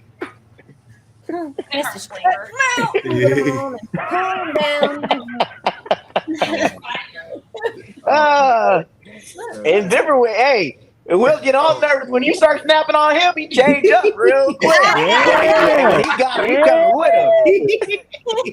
He told me years ago. He's like, you gotta snap back. You gotta learn how to do this. Well, I'm finally learning how to do this, and now he ain't liking it. It's a little taste of the old medicine. Look, here comes the little choo-choo train with the medicine. Penny. Penny coming for me too. Yes, this is adult size. That's cool. Oh man. So say you wearing them shirts that look a little young. That's the messed up part. This is my size. But we're gonna try to continue these lives. Don't hate. We're gonna try to continue these lives. That's an extra large. Every other week. And try to change the topics. Oh, I'm liking this. Flawless sneakers. Yeah, I've been seeing a lot of advertisement on them as far as branding. But I also don't want people to be wearing flawless sneakers and the sole come off.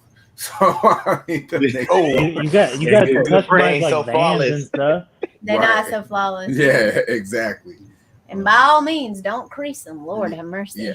Oh, that's a whole nother story. She had to learn that the hard way. Oh yeah, you can't be doing that. How am I supposed to walk? We'll touch on this very so getting her new shoes or new boots, and she literally puts the shoes on and these feel so comfortable, and just literally gets up on top. I'm like, what are you doing? Oh my God. They make devices to put in your shoes so you don't get a crease. That's how serious it is. Like, So it's serious. He didn't buy me any of those. I started sending her the little memes. You know how the new shoe walk, how people walk with like a little waddle. I'm like, this is a known thing. Like you don't creep the toe box. I seen a video. No, This dude was have you seen proposing to his girl. that movie? No, Which one? Which movie? the movie You People. When he Yeah. goes to propose, he takes the shoe off so he didn't crease it. They got that from they did it. They got that from like an Instagram video. A dude on Instagram did that. He slipped out his shoes so he wouldn't crease it when he went down. So they weren't the first to do it, but they got it. But yeah, I've seen that. It's hilarious. It's serious out here. She ain't seen that all her life. It's serious. No. They'll play. Now I've been wearing kids, so Hey. it ain't like it was like The kids. Jordans or anything. No, I But was wearing kids. It's dried right. So like a transition to this. Mike, I just need to understand. Yeah. You guys talking about sneakers? How about that video that you posted the other day? How many wheels were curbed? Oh wait, in a real vehicle, not just the golf cart, because we got some rims that's been curved. Really? So I have a Nissan 370Z and With blue rims. rims, right? 'Cause blue is my favorite color. And I promise you, every single freaking one of my rims are curved, like something serious. Oh, It's awful. Like I'm gonna have to like get a Sharpie or something. No, Sharpie ain't gonna help. I Like don't think custom Sharpie wheels. Like, They're so pretty too. Gonna need a file and repaint them. I have to take a picture and post that. yeah, I'm gonna have to do a reel or something like, look, these are the wheels. It's curved to heck. dang. I think that's why girls like drive Jeeps, right? Yeah. They get over everything. I used to have a Jeep. And she drives this Jeep like it's a Jeep. Yeah, I do. It ain't a Jeep. Look, I swing it because 9 times out of 10 I'm running late. So at the end of the day, I What up, don't know KT? how things keep going in a good direction. I say she creased brand new shoes, brand new Timbs. She'll crease them. She curved rims, low profile rims. Forget about it. She's curving. I'm like, man, I don't even know how we But still rock. at the end of the Like, day, you can't drive my car. But all that matters at the end of the day, she helps with the reptiles. that's right. You'll put up with that. True. See, he dropped the mic on you. Adequate. I'll take What's that. your cotton picking abilities? She does what Creasing stuff. And bam. I was gonna say she did require a pig. You guys did need to get a pig to make it work out. But It's so funny too because whoever like just checked in and they're like, "Oh my God, he just say that." Thank God. Yeah, that's gonna They get have to go clipped back out. an hour. They said it's him. Go back an hour. But Oh, it's awful. I think the I next do. one I we do can have a talk question. about- Go ahead, shoot. I have a question for Miggy. So I know you big on social media, or at least on Instagram. You're huge. How was it growing to that status? How was it? What did you see that helped you progress from like the level of 5,000 to like 10,000? so it was actually it was fairly quick, but there were some hiccups involved because I started.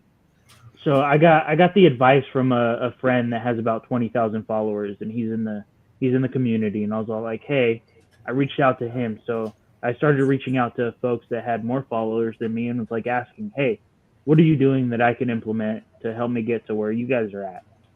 And the advice he gave me was everything is content. Whether it's changing water, cleaning stuff, dealing with the rodents, like everything is content. And what surprised me and what most people know me for, which I think is quite funny, is like, hey, Miggy's the rat guy. Because that's what took off. So it's like I met Joel from State 48 Exotics, and he's like, oh yeah, you do the rat videos. I'm like, okay, cool. I'm identifying what people know me as, so I'm like, let me anchor to that. And so now it makes sense to like expand the rat production and provide rats for the local area. It's like, you're the rat guy, people are going to come to you for rats. But I'm also producing crazy animals, so people don't see that yet because they take longer to produce. So identifying where people are noticing you and where you're getting the most traction and continuing to do that, and testing, split testing. Because I stopped posting rap videos for a little bit, and my Instagram wasn't doing as well. So I recently started posting more rap videos. So it's about A/B testing, like what's performing and what gets you out there. Mm-hmm. And so the hiccup that was introduced, I was actually going to the Vegas show, and my Instagram got taken down on my birthday. And I had grown. I started the Instagram like 3 months prior, and I had grown to about 5,000 followers, and then just boom, without notice, on my way to the airport, shut down. And that whole weekend, I was kind of bummed. I was like, all right, what am I gonna do? Mm-hmm. So I created the second one. I was like, cool, I'm at the show. Why let this bother me? And so I created another account, appealed the first one, because I don't do anything outrageous. Like there's people out there with feeding videos. There's people out there with like all sorts of crazy stuff. I don't do any of that. I show rodents and I show snakes. That's it. And so going about that, and then looking at your analytics to see what performs well and continuing to do that is a big key. So I've noticed that I got extremely lucky by a few viral videos that were rat content. Mm-hmm. And it was like rats in bins, like moms picking up their babies, and like it was like kind of like stuff that you don't see normally. Mm-hmm. And so it's viral content. It's like, oh my god, what's the rat doing? Like people are thinking like, oh, is it gonna hit its baby? Like is it like protecting it? Like, and so that really helps. So I've had a few videos over like 10 million views that have helped project that rise in followers. What about but I will say, what about hashtags? I've been using the same hashtags. I've tried to keep that string small, so it's like reptiles, ball python, my Instagram name, and then FYP, so for your page, and then a few others. I can link the string down below for you guys later. And then other than that, it's just I started posting twice daily, so reels twice a day, to see where the engagement is coming from. Gotcha. And so the more that you put out there, the more that the algorithm's willing to pick up. Yeah. And so I was going hard for a good 3 months. I was posting every day, sometimes twice a day, and then I ramped it up to like 3 times a day. And I'm not gonna lie, I got kind of burned out because I wasn't seeing any progression. I wasn't seeing follower count go up high, or I did get invited to the bonus reel thing, but I think that was a time that they like invited a whole bunch of people at once, and I did the first 5 and then it stopped. No, I didn't get anything else from it. So that kind of put me down. I was like, why am I putting this effort into this if I'm not seeing, stuff come from it? But I do need to get back. Let me stop you right there. You got invited. I'm still not a part of that. Oh, really? Are you serious? So I swear, yeah, I'm still not a part of that. Like the account says I'm eligible. Everything says it's good. But you know what? That those $100 a month or whatever it is, I could care less. Right. I'm putting out content for the business, which goes back to your point, like, hey, wearing your stuff out. Like I just ordered sweatshirts, like embroidered sweatshirts that I'm gonna be wearing out because all I wear are sweaters. So having your stuff, standing by it, and literally pushing out content for yourself, pushing what you're doing, is far more important than the $100, $200 that Instagram's going to pay you. The only time that comes into play is, like you said, when you're already doing it, like we are on Flawless Crested Geckos, but not yet on Flawless Exotics. But when you're already committed to it and you're doing it, and for the most part it's changing for you, other than they finally monetize you and you were doing it anyway, and now they're going to pay you to do it. That's the only difference. It's like you've been doing it anyway. So that plays a factor. But what I was going to mention really, really quick, you got to be careful of the unspoken stuff that's out there as far as the alerts on Instagram. You know, any keywords that's pertaining to selling of animals. Yeah. If you say something's available, no one will say anything to you, but you'll instantly notice that you've been, getting 150 You've been likes, shadow banned, and then is all what of a it sudden you're is. getting 32. You're getting shadow banned, is what we call it. But there's a plethora of words that can cause that, and you won't know that. Hey, they have now banned you for 30 days or 60 days, and you're still up there pounding away, and you don't know. And guess what? If you just say screw it and stop posting, it's like a double whammy, because now they really plummet you. So when you finally get back in, they hammer you again, where it's like you're starting all over. You just gotta commit to it and just say screw it. And This roll is with what it. it is. Push your business, roll, and try to avoid anything pertaining to the keywords. Try to be extremely creative. This snake is not staying, or just gotta be creative. I literally made a whole new Instagram for the snakes that are for sale. Right. And that Careful with Instagram, that too, because now you have to grow. You have to now grow a channel or a page that's strictly very influential with your income. Where if you're not putting out regular committed content every day or every other day for people to really get in their feed, then it's not going to get pushed.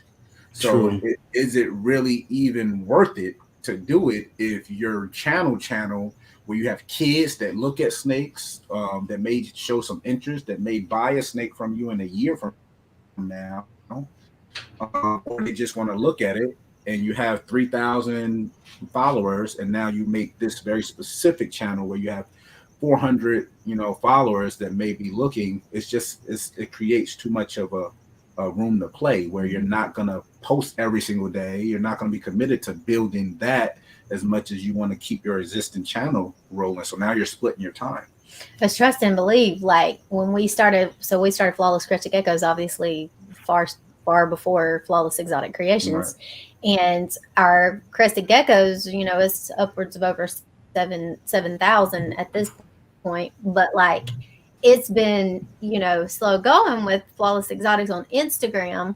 I think we're finally now over 1,000 there. But our I guess community on Flawless Crested Geckos, like probably over half of those people probably involve themselves with ball pythons, but it's like trying to push them to see this second other page that they probably would go follow, but they just not seeing it. Not, your posts aren't getting through. Your posts aren't being pushed through the feeds and stuff like that.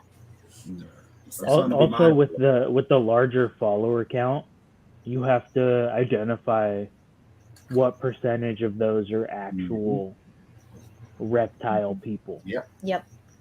So a lot of the time, like the larger follower counts, and I'm starting to notice, it's like, how am I going to engage with the actual community?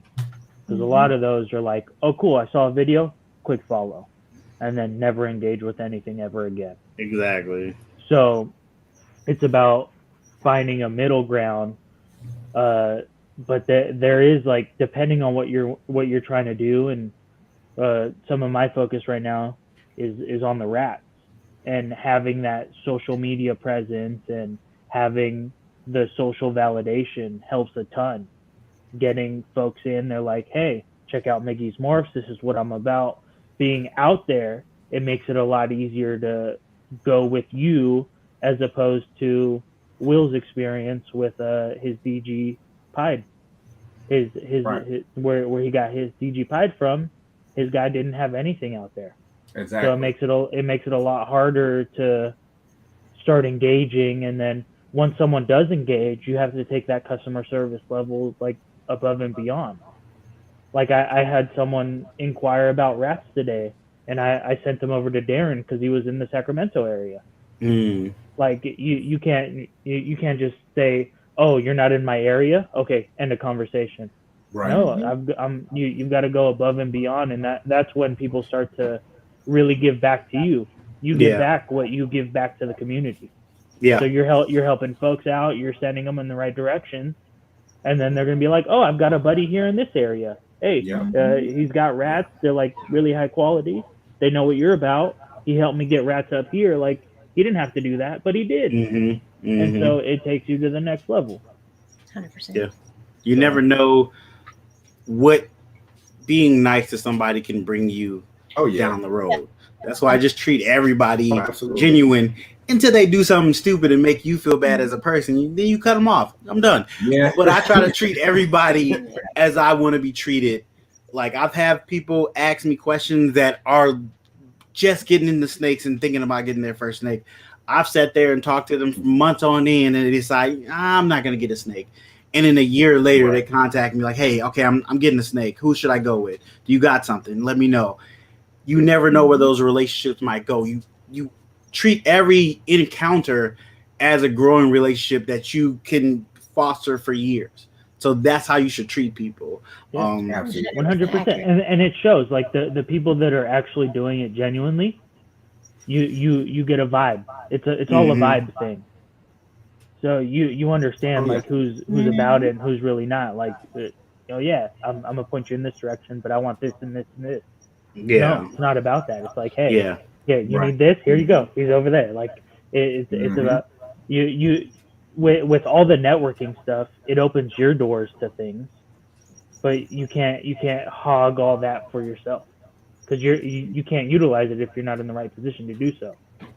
But if you let other people eat, it's the saying, your homies eat, everyone else around you eat. Exactly. Guess what? You eat. That's why, that's it. Like Frank said, respect goes a long way, and I always tell Darren the same thing. A long time ago, we talk all the time on the phone. When I tell him, I say, I think by now he knows I'm not a yes man, and that's the people that I don't, like for me, because it's like I don't need that positive reinforcement. It's like, hey, Darren, I'm about to go rob this bank. Yeah. No, don't do that. All right, you have fun with that, because I'm gonna be at the house. Right. So make sure I take a picture and see me with the newspaper. I'm putting there. I'm like, man, you got all of this stuff going on. It's time to roll out. It's time to push the gas pedal. It's like, yeah, you're right. And it's like, but that's a mutual respect, because it's like knowing what he has on his plate. Big enough. This man is less than 2 years from retiring. That's how old he is. That's crazy. What I'm saying? Less than 2 years. Gotta throw that out. What's up, David? I see you in the comments. Thanks for coming through. Yo, when you taking us to Denny's with that AARP card, bro? I love Denny's. They just never have the shakes. I'll be trying to get my shake. They never had the milk or they don't have the powder, but I love Denny's. Delicious. Hey, I told him when he retired, we're gonna make him geriatric reader of the year. Get the hell out of here. But we talk about that stuff, and it's like, all right, now build that timeline. He already got his business going. Build that timeline. What are you trying to do with the time that you have on your hands? Because you're about to have an abundance of time on your hands, but why not grow, now, and start closing the deal on some of the stuff that you're thinking about. What's holding you back? Start questioning yourself on some of your motives and your follow through. So you'll be better situated, especially living in Cali. You'll be better situated for when that time comes and more readily prepared. So you need friends like that in your corner. That's just not going to be, oh yeah. You need to start questioning, like, hey, time to get a move on it. It's time to Well, I think that's in any type of instance too. You can be like friendship, relationship, anything. Like you don't need a yes man or a yes woman. You need somebody who's going to tell you when you're screwing up and check you, and then tell you when you're doing the right thing too, so that we can keep going in the positive direction. Very true. Yeah.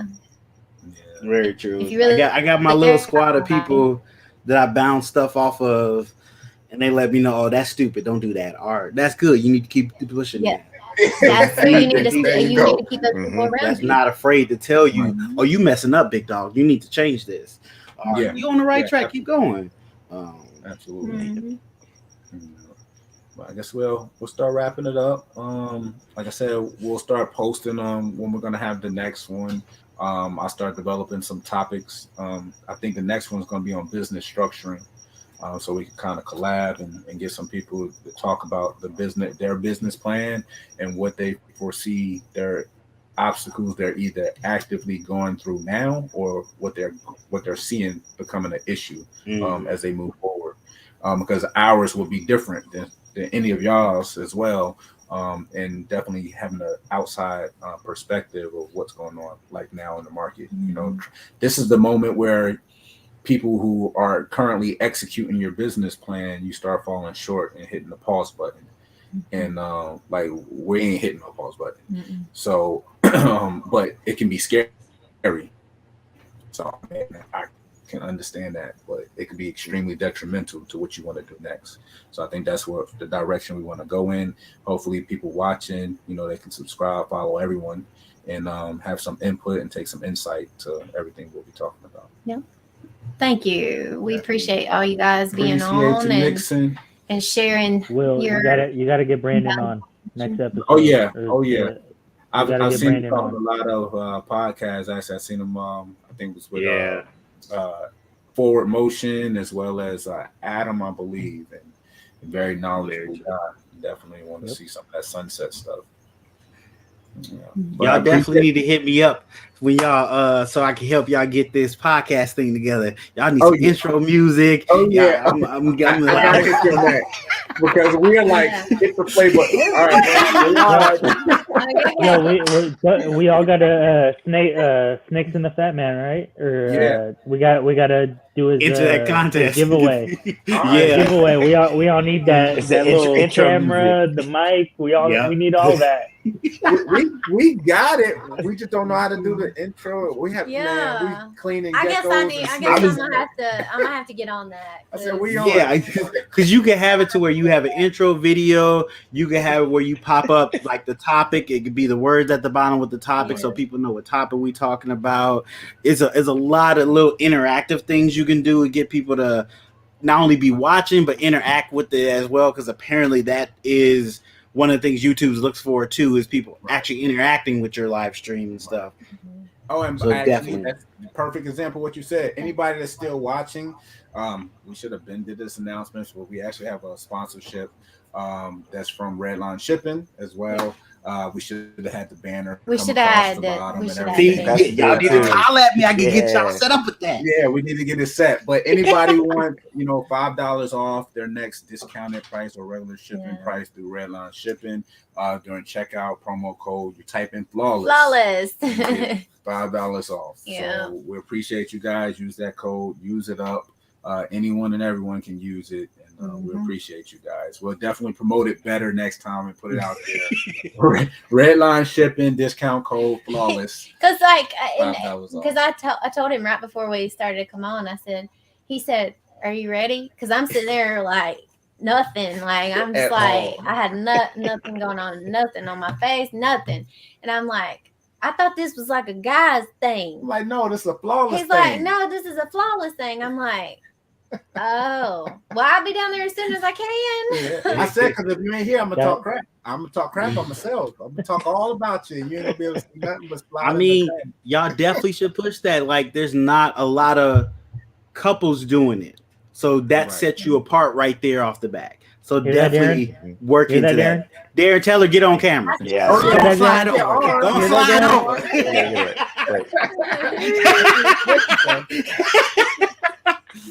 Yes, that's a whole other niche. That's a whole other niche in this community that you don't see a lot of. And people will love to see that because it does happen. There are couples doing it together. So people will love to see other couples doing it. It gives them that empowerment, like, oh, there's other couples doing this too. We can definitely start putting ourselves out there. So it's good to see. You two should do it with Keys and Keisha. Oh yeah, definitely. That's a power couple in the game. Show, we're gonna definitely do that. Yeah, we're gonna definitely do that. Well, you've been on twice, I think. I came on one time. Yeah. This is even Brandon said he tried to get it. Yeah. I know my wife ain't gonna be involved. Keisha, Brandon, and his lady. No. You four. That's it. That's the podcast right there. Boom. Yeah. But we appreciate she slid over like I guess. Yeah, she slid. She's like, I'll come over. I'll slide in a little bit. Hey, you know what? I ain't messing with her because that's the game most we've changing. seen her Okay, like that ever. is game changing. Just to see that, like, I want to take a screenshot. I wish I could screenshot this so I can make a thumbnail. You're like, This is like unheard of. So I ride with you, Brandon. I ride with you. It's doing good. But I hope y'all have a great evening, man. This has been awesome. I'm sorry we've been having a blast. It's been 2 hours. Yeah. But this was Hey. crazy. Yeah. It's a good podcast. It's good fun. When you talking and it's fun, time flies. Absolutely. It does. As long as you ain't picking cotton. A crease in tennis shoes. Yeah. you can make that shirt. Make that shirt right there. Yeah. Oh my God. Absolutely. But y'all have a good night, man. Love that y'all spent this time with a look at Miggy. He's like, I'm out. Y'all have a good one. Yeah. So since y'all told me, definitely go follow me on social medias. GP Snakes, just put it into Google, you'll find it. I'm like the #1 search for some reason because I've been putting out a whole bunch of content under that name. So just Google GP Snakes and you'll find me. Podcast every Friday, new video every Thursday. Instagram Reels at times, so just look for those. At times. I'm about to start hitting it hard. I'm gonna try to get into the idea of the Reels are for the brand, not necessarily to grow the Instagram, but for the brand to get the name out there. So if I change the thought process of why I'm doing it, maybe that it'll become a better routine.